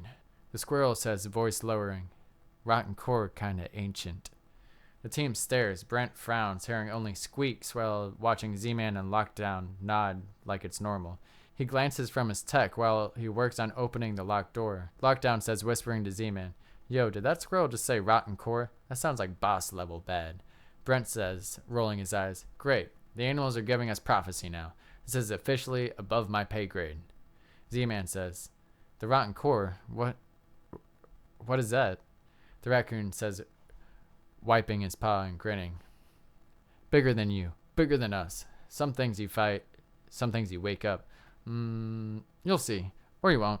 Either way, it's above my clearance level. The squirrel says, glancing back, we've been places you don't want to know about. The raccoon says, grinning, licking his paw, and sniff things you really don't want to smell. The squirrel says, pointing to the vent, anyway, good luck. Watch the ducks. They slurp. Lockdown, rubbing his temples, says, squirrel just said the vent slurp. Raccoon says, heading for the sewer grate, if any of y'all kick it in there, I'm looting your snacks. Respectfully. Lockdown to Z-Man, you sure this is normal? Z-Man says, honestly, I stopped asking. Brent says, scanner beeping, blind spots up, let's move. They slip toward the glowing door. From behind, the squirrel watches him go, eyes narrowing. The squirrel says softly to himself, they're not ready. He disappears into the dark. Brent says, checking his device, damn it, lock's dead. I can't get this door open. Brent says to the team, backtrack. We'll try the upper level across the rooftop again, one of the mid-tier platforms. Lockdown says while glancing up at the vents that seem to be moving, man, this better not be a ghost vent situation. Cowboy Titanium says quietly, keep your heads low, the dark's watching. Z-Man says to Brent, you sure there's another way in? Brent says, already moving. I'm sure there isn't another choice. The heroes walk down an alleyway to a door that leads down a hallway. The team moves cautiously down a side corridor, approaching a security door. Above the steel door, cameras swivel slowly on their mounts, red lights blinking in rhythm. Brent raises a palm-sized emitter. A ripple of distortion spreads out ahead of them, like heat waves bending the air. The cameras follow the hallway as if nothing is there, blind to the group's movements. Brent says, focus, muttering, stay in the lane. It cloaks a path about 2 feet wide. A muted click. Brent waves his wristband and the service door slides open. The team slips through, boots silent on the concrete. On the other side, a narrow service stairwell lit by thin, pulsing strips of emergency light. The team ascends quickly through a narrow service stairwell, dimly lit by emergency strips. Brent leads, scanning with his light tech tracker. Everyone is tense. Brent says to Z-Man, sensors show a maintenance hatch on level 6.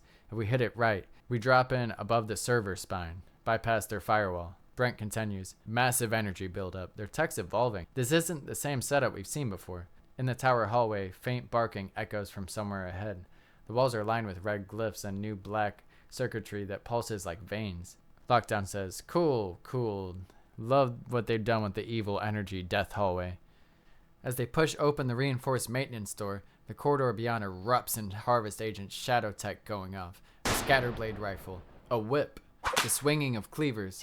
A squad of 7 PAS agents surges forward, rifles and shields up, meeting a wave of Harvest soldiers head on. One agent bashes a Harvest helmet with the butt of his rifle. Another drives a shield into an enemy's chest, sparks flying.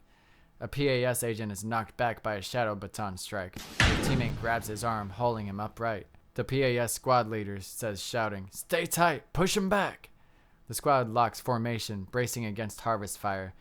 when they hear something snarling and the noise of pounding claws running in their direction. The PAS agents fall back behind the heroes. Dozens of corrupted hounds lurch into view, larger now, muscles rippling under twisted flesh, their eyes glowing like furnace coils. New blood-red runes pulse across their bodies, crackling with unstable energy as they bar jagged teeth and charge. PS agent says, screaming, "Incoming!" The battle begins. The hound bursts forward. The runes of their bodies flicker erratically as they move unnaturally fast. Cowboy Titanium plants his feet wide, arms out like a wall, holding back a surge of 5 hounds. With brute strength alone, their snarling faces snap inches from his chest, but he doesn't flinch. Cowboy Titanium says, gritting his teeth, "Easy now. You ain't monsters, just lost. I ain't letting you pass till you remember that." Z-Man stands firm, lifting his voice like a rising flame. Golden light pulses outward. Z-Man begins to sing.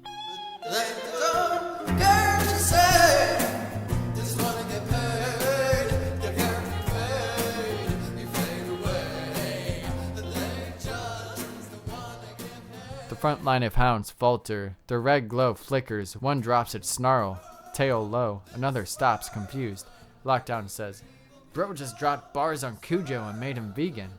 The hounds begin to turn. Some whimper and flee. Others bark and snarl, lunging at nearby harvest guards who panic and scatter.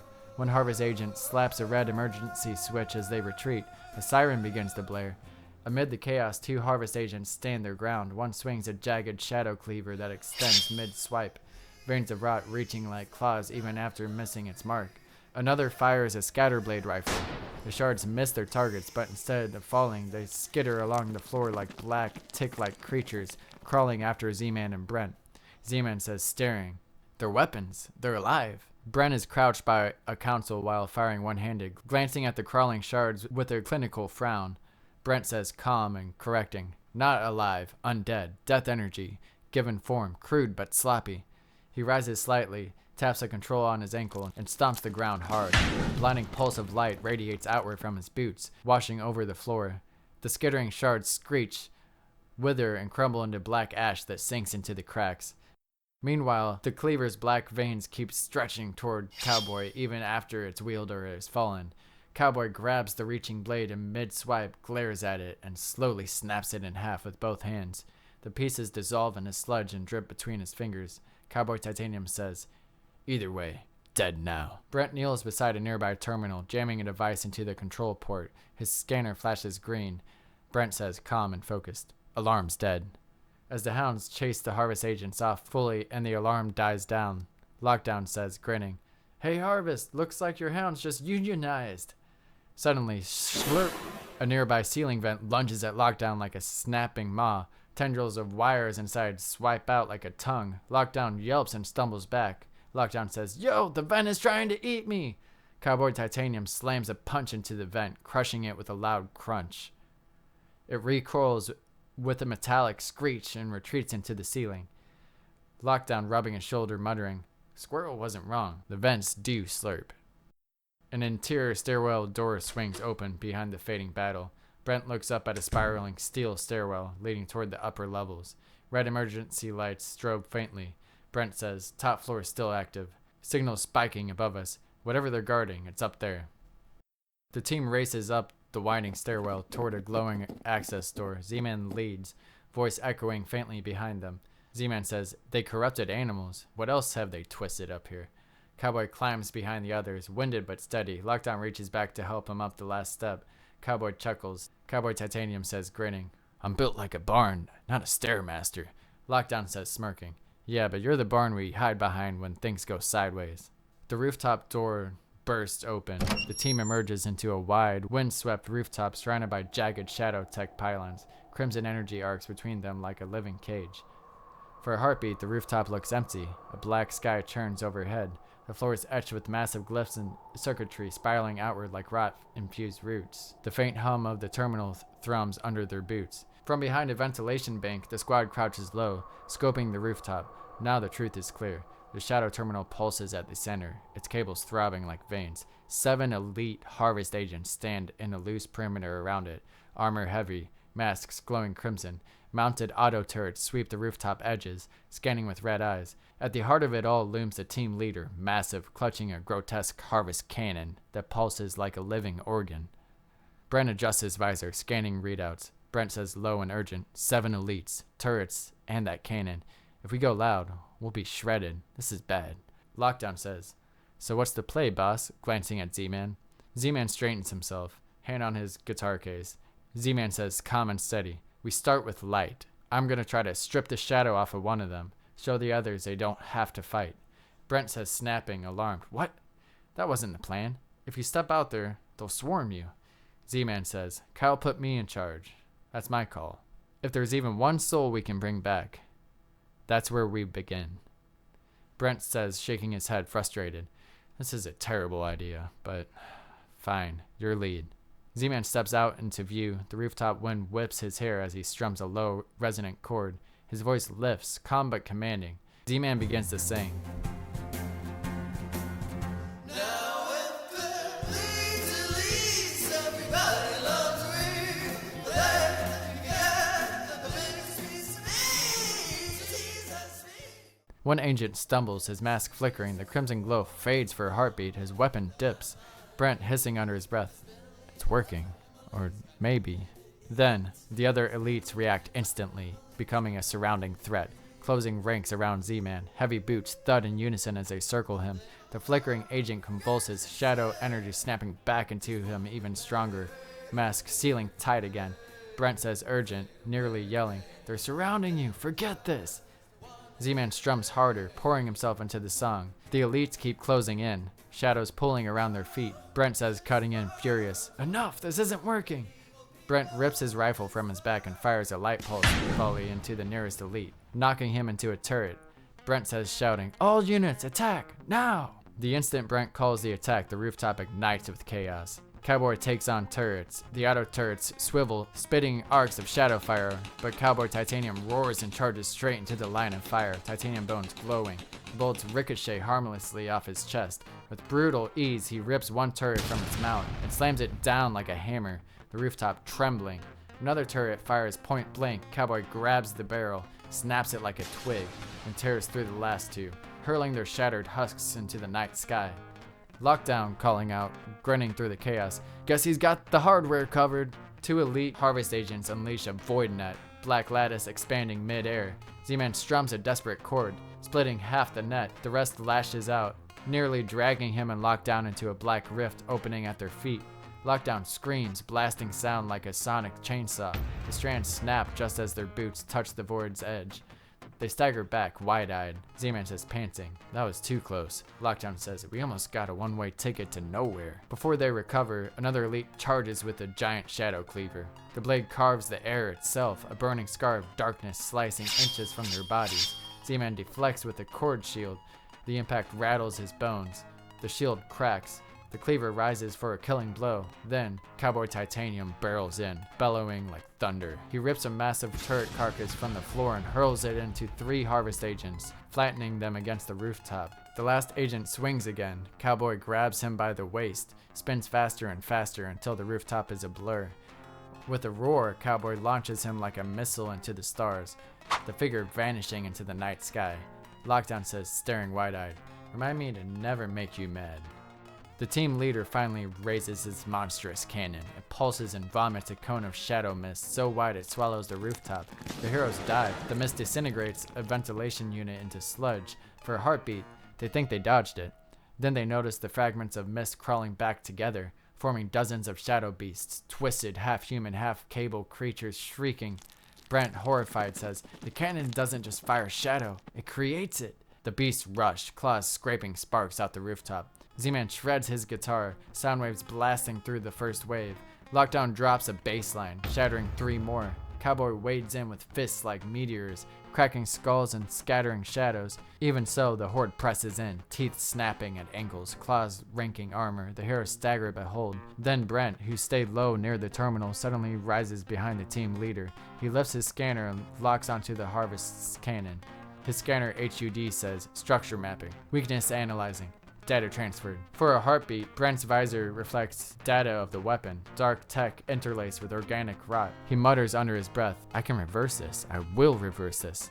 But for now, he spots a vent along the cannon's ripple. Brent pulls a sidearm, fires a single light pulse straight into it. The cannon overloads, black flames bursting out. The team leader staggers, armor splitting, his chest plate cracking. Brent steps forward, calm, gun steady. Brent says, you're done. He fires again. The team leader collapses, the cannon falling silent. Then, all of the shadow beasts and shadow from the elite agents slithers into the cracks of the building, and silence engulfs the rooftop. The rooftop is very still. Shadow remnants smolder on the tiles. The shattered auto turrets spark, smoke drifting into the night. The fallen harvest agents are nothing but ash now. Only the hum of the terminal remains. The heroes regroup. Zman rests his hand on his guitar. Lockdown wipes sweat from his brow. Cowboy cracks his neck. The wind cuts sharp across the rooftop. Lockdown says, muttering, alright, creepy rooftop, evil antennas. $10 says something worse is about to happen. Cowboy Titanium says, snorting, only thing thicker than the shadows here is the ego that built it. Brent moves quickly, kneeling at the terminal. Tools already snapped open. His visor glows with streaming data. Brent says, focused, just give me 2 minutes. That's all I need to crack this system and pull the readings. 2 minutes. Z-Man says, then we'll make them count. We got this. Scanning surge. Brent looks at his scanner. The device buzzes violently, readings spiking out the charts. His eyes widen. Brent says under his breath, something's here. Or it was. This whole place is alive with... Brent is interrupted. The wind howls. The rooftops, glyphs, and pylons flicker. Shadows begin to bend inward, crawling toward the terminal. Zack says, it's been too quiet. The rooftop falls even more silent, leaving all of the heroes feeling uneasy. Z-Man scans the wreckage, sweat dripping, every muscle tight, waiting for the next strike. Brent kneels by the terminal, fingers shaking as he plugs in. The scanners flicker green, fragile, unstable, alive with static. And then, the silence breaks. The shadows bend inward, twisting toward the center. A swirling vortex of darkness rips right above the terminal, tearing into the sky like a wound in space. Tendrils whip outward, lashing in the air. The team braces, shielding themselves against the gust. Then the CEO descends. From the swirling vortex, his body is sharper, more monstrous than before. A sleek black suit and a blood-red tie, and slightly glowing red eyes. Black tendrils lash around him like serpents, intelligent and hungry. His aura is crushing, heavy as stone. The heroes stand small against him. Z-Man, Lockdown, Cowboy, Brent, hunched by the terminal. The CEO towering above them in silhouette, framed by the storm of shadows. The true master of the tower has arrived. As the CEO descends, he raises his hand. A wave of shadow energy erupts outward, crackling like black lightning. The 7 PAS agents are hit directly. Their bodies twist, armor darkening, eyes burning crimson as they collapse and rise again as shadow harvest agents. Brent, crouched by the terminal mid-scan, jerks his head up. His visor flickers with warnings. What? Incoming. The blast slams into Brent's scanner rig before he can dodge. Circuits overload, sparks flying. The light tech device flickers, reverses polarity, its glow curdling from blue-white into oily black. Then a shadow cage forms. Tendrils erupt from Brent's corrupted scanner, fusing with nearby pylons. They weave into a pulsing cage of living shadow tech, snapping shut around him like bars of tar and bone. Brent is trapped inside, immobilized. Brent says, shouting, panicked, "No! My tech! He's turning it against me!" Inside the cage, Brent drops to one knee. His HUD flickers across his visor, error codes, corrupted schematics, data twisted into symbols he's never seen. He pulls a compact light tool from his belt, slams it against the bars. The tool dissolves instantly, warped into dripping sludge. Brent says, strained and muttering, "If I can invert the frequency. Damn it, come on." The bars pulse tighter, black veins crawling closer to his skin, but Brent keeps working, hands trembling, refusing to give up. He doesn't stop fighting, even as the cage closes in. The CEO says, "You think music will unmake me? I am the system. I am the order of nations." Z-Man launches forward, green energy blazing. Their collision shakes the rooftop in a burst of opposing light and shadow. Below, Lockdown holds off guards alone. He dodges blasts and strikes with sound-infused kicks and punches. moving with instinct and rhythm. The CEO pins Z-Man with shadow tendrils, now crackling with reactive energy. His strength overwhelms Z-Man's glow for a moment. CEO says, "I've devoured billions. You're nothing but noise." Z-Man, straining, eyes alight, says, "Noise becomes music, and music wakes the world." Z-Man lands a blast of golden green energy to the CEO's chest. His armor cracks, revealing flickering flesh beneath. But the crack seals instantly. The armor regenerates with a pulse of dark power. The CEO grins. The CEO's smile glows as the crack in his armor seals shut with a pulse of dark energy. And he says, "Nice try, but you're not nearly powerful enough to stand up to me. You're not a threat. You're a glorified protester. A musical distraction for the emotionally fragile. And this isn't old tech anymore. This is evolution." The CEO raises one arm and fires a concentrated blast of shadow energy. It hits Z-Man dead on, sending him flying backward through a shattered rooftop duct. A burst of gold and black energy ripples outward as he disperses into debris. Phew. Lockdown shouts, "Z-Man!" The CEO turns toward Cowboy now and steps forward slightly, flexing his hand as shadow tendrils whip around it. The CEO says to Cowboy from across the battlefield, "You never understood power, Cowboy. You inherited it. But me? I refined it. I built it." Cowboy is listening as he's fighting in the background. He catches this with a glance. The CEO, raising his voice now, directed at Cowboy. "This armor, laced with fragments of your divine metal, optimized to extract and repurpose your quant old strength into something scalable," Cowboy says, growling mid-fight. "You stole from me," as he punches a Harvest Elite agent straight into the air.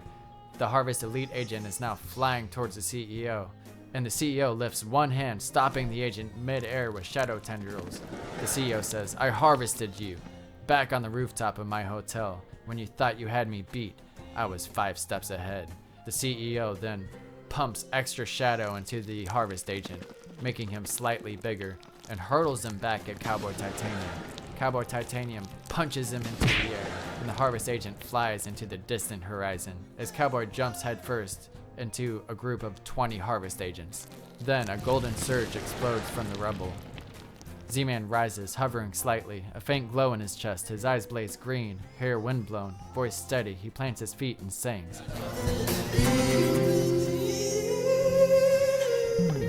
They don't care to say, just wanna get paid. They care if you fade away. They just wanna get paid.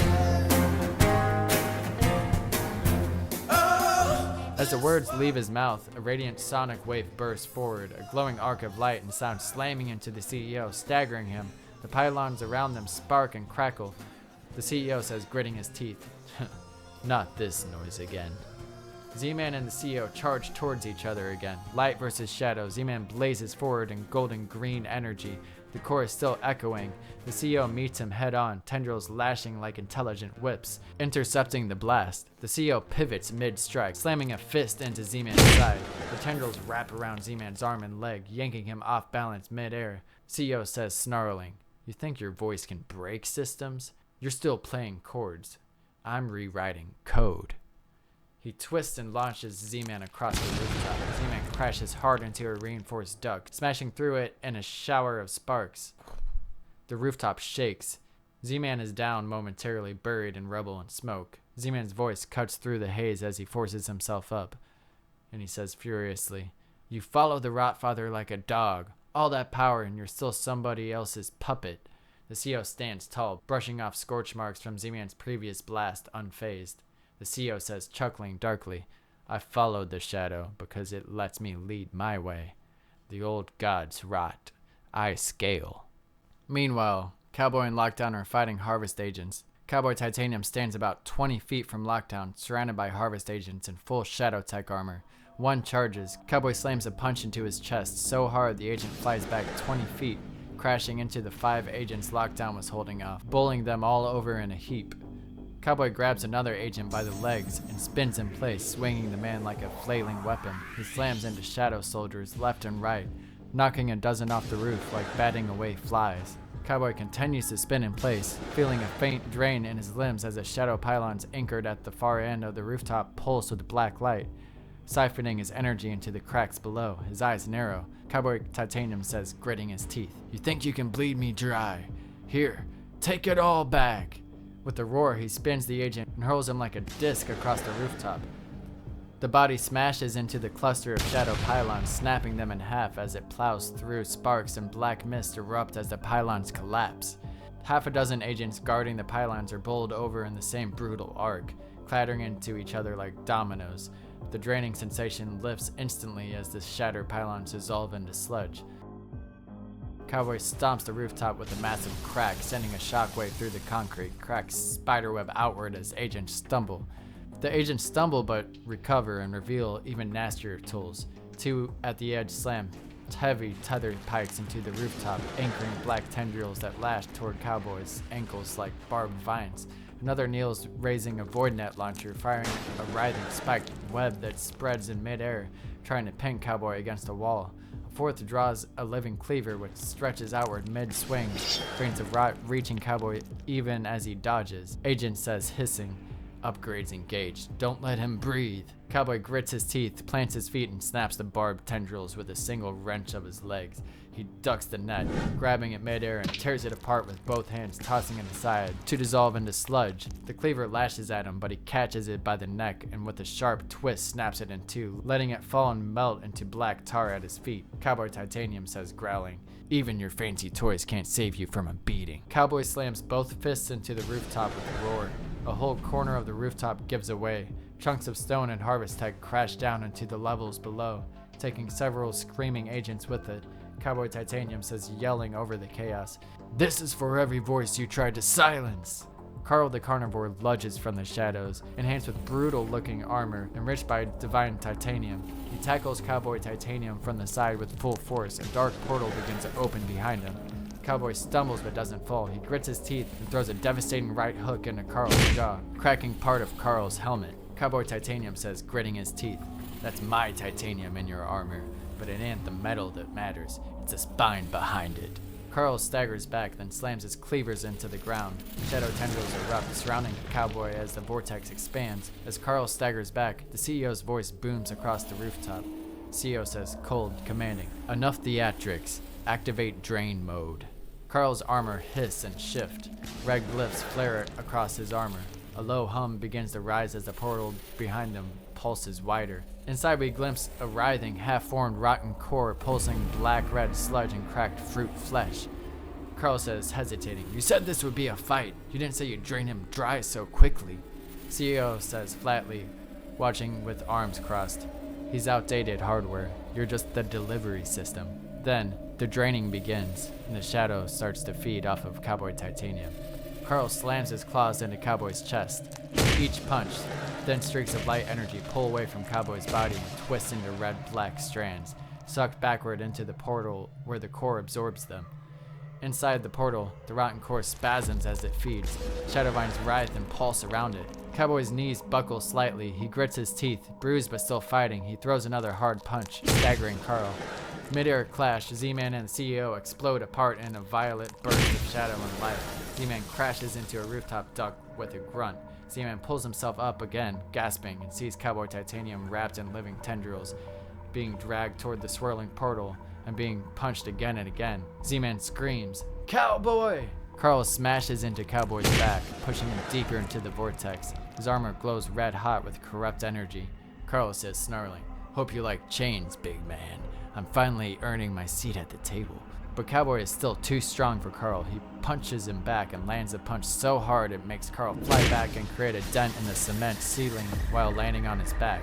Cowboy Titanium says, panting with a half smile, "Even with all this armor, all this stolen power, you can't beat the righteousness out of me." Then, the CEO says, smirking, "Righteousness is just unmonetized rage. And you've been profitable since the first punch." In that moment, the rotten core responds from the portal. Long, slimy black vines shoot out. Not Carl's doing. One wraps around Cowboy's leg, another around his waist, and the core starts to pull Cowboy Titanium in through the portal. Cowboy says, snapping to attention, "What the hell is this?" Carl watches, stunned as Cowboy is yanked off his feet. He tries to resist, claws digging into the rooftop, but it's useless. The core is stronger. A final vine wraps around Cowboy's chest, snapping him into the air and dragging him violently through the vortex. Z-Man and Lockdown scream, "Cowboy!"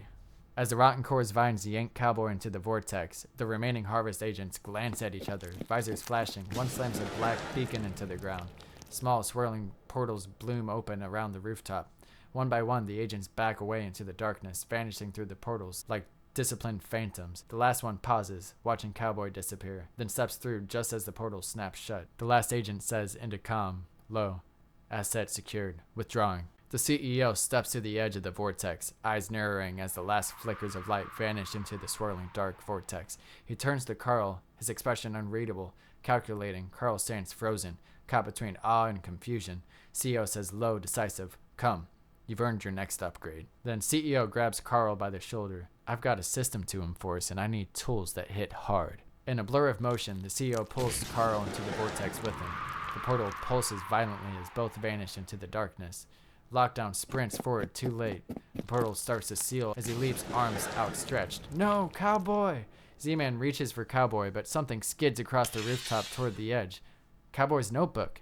Wind flipping, torn from his pack during the struggle.